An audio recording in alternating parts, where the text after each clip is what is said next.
Is he coming to stop it? Yeah, he's coming. I called him already. This hasn't stressed me enough. I just didn't want to do it.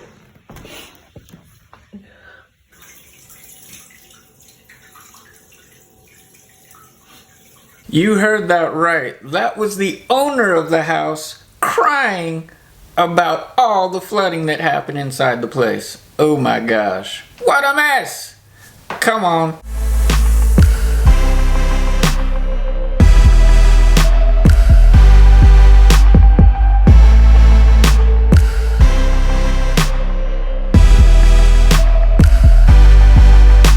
Hey y'all, it's Lion Shaw here, the Lion in Atlanta. And that's right, accidents happen. They absolutely happen. So we just need to make sure that we mitigate things as best we can. And I'm gonna run through a few ideas that'll help you in your open houses to keep major floods like this from happening. So as we get into it, a little background about this particular case. The agent who held the open house was wrapping everything up on a fantastic open house. The agent used the restroom just before leaving, flushed the toilet, and then exited the house, not realizing the toilet was backed up. The toilet backed up. It kept the toilet flap thingy, and that's a technical term there for you. Technical term, flap thingy, did not close. There was too much water, it would not close, and so it just kept running and running, and it overflowed the toilet. It soaked the first floor, saturated the ceiling in the basement, collapsed the ceiling in the basement. It was a big mess. Hardwood floors on the first floor and in the basement, toast, buckled due to water saturation. Thousands of dollars worth of damage. Fortunately, this homeowner had homeowner's insurance, which would cover it. They just need to come up with a deductible, so really not too bad. But there were some things the agent could have done to keep all of this from happening in the first place.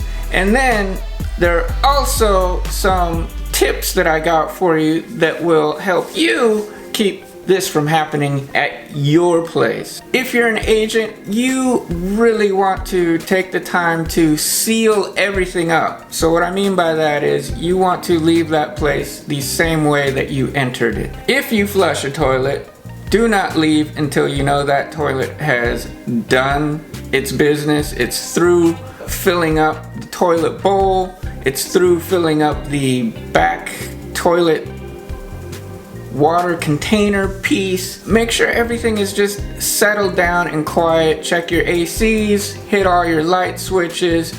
You really need to make sure the house is shut down. So we do not want to leave the house while there's any kind of water running whatsoever. So that means we wait until that toilet finishes its complete cycle. Then, hey, we're good to go. Let's lock everything up. On the homeowner side, when you're working with your agent, it's good to know, hey, does this agent have any background in, say, home restoration, remodeling? Maybe they were a home flipper and they may have a good idea of the mechanics of something like this. So maybe they know toilet plumbing, and had they seen something like this, they could have immediately shut the water off and then found a plunger somewhere, unplugged the toilet, and then sealed everything up, locked the door, and they're out of there. That would have prevented all of this damage from happening. Just good idea to know your realtor. Hey, do they have any technical knowledge of plumbing, electric, HVAC systems, all that sort of thing? It's good to know. On the agent side, we just need to make sure everything is locked up tight, meaning nothing running. We leave it the exact same way we entered it, if not better. You know, you go in there, you sweep up the place, you clean some windows, dust a little bit, and now it's better than when you entered it, okay? Easy things to do to make sure disasters like this cannot happen. I had a case myself where I was showing around a rental listing, and my client sat on a countertop. It was a solid surface countertop. Bam! snapped the thing in half. I almost lost it, but I held it together and kept calm. So that's another piece of it. We don't want to overreact to things that are going on in the place. In this particular situation, I knew a deductible would probably be higher than the cost to replace the countertop, and so that's exactly what I did. I replaced the countertop myself. I immediately called the homeowner, hey, I am very sorry this happened. I'm going to take care of everything so that you are not worrying about this. And I did it expeditiously. I did it as quickly as I could to make sure that I didn't ruffle too many schedules in this little hiccup. And that's the attitude you want to have with things like these. You know, with this flooding situation, man, that's a lot of damage there. There's a lot of different things going on. You're dealing with insurance, you're dealing with brokers now. So you just, as a realtor, you want to make sure that, hey, I am responsible for this, okay? What exactly do I need to do to make things right, okay? In that situation, it was an accident, but it was an accident that happened under that realtor's watch.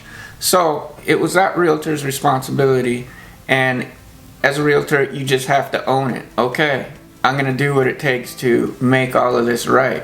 And it may be you have to come out of your pocket, and so be it. You really are responsible, and you really should feel like you're responsible. You want to take ownership of these things because for your career, it's going to speak volumes. Hey, an accident happened with this realtor, but you know what? They stepped up. They did not shrink from the challenge of dealing with this situation, and they overcame it. And that's gold, okay? It gives you experience. It shows folks that you are not, you know, out here to ruin lives. You're out here to make things better for folks, and you take your job seriously, more important, and you are a professional. On the owner side, yeah, this is madness. You've trusted a realtor to bring folks into the house to get your house sold for you. You're taking a huge risk in all of this, and you expected that you were going to get the house back the same way that you left it. And now disaster strikes. The important thing, keep a calm head. These things happen all the time. You'd be very surprised. I was working on a rehab, and all the hardwood floors were stacked up in the house. They were acclimating to the environment, if you will. They were doing a little sitting period before they were actually laid down in the house. Someone kicked the door in the middle of the night, took out all the hardwood floors. These things just happen. We could never find them. They didn't find who stole them, nothing like that. It was a mess. You just have to persevere. You keep pushing forward. You have your end goal in mind, right? Your goal was to get this house sold. All right, we just have to overcome this challenge. We have to push through it. And the best way to do that, keep a calm head, okay? Yeah, a whole lot of damage. Fortunately, in this particular situation, they had homeowners insurance. You always want to have some sort of homeowners insurance policy, a rental insurance policy. You want these insurances because things like this do happen more often than not. I think people forego them on cars because you feel like you're getting scammed or something like that. But I could say with houses, there are so many different elements to a house that can fail. It's just a good idea to go ahead, pay for that insurance in case something happens, and it worked out well in this situation because they were insured. That's all I have for you. Holy mackerel, yeah, it was a bad one, but all things considered, they have a beautiful home, so it will get sold. They do have to take the home off the market while these repairs are made. But once they get it back on, right as rain, good as new, they'll be ready to go. There are a lot of interested folks in the place, so have no doubt that it's going to sell just fine. That's all I have for you. Love you. Subscribe, tweet, share, like, ring a bell, all of that great stuff. I love it. Thank you. I'm coming back with some more stuff. Hit me up in the comments if you want to see something in particular. I'm happy to talk about it. Love you guys. Bye.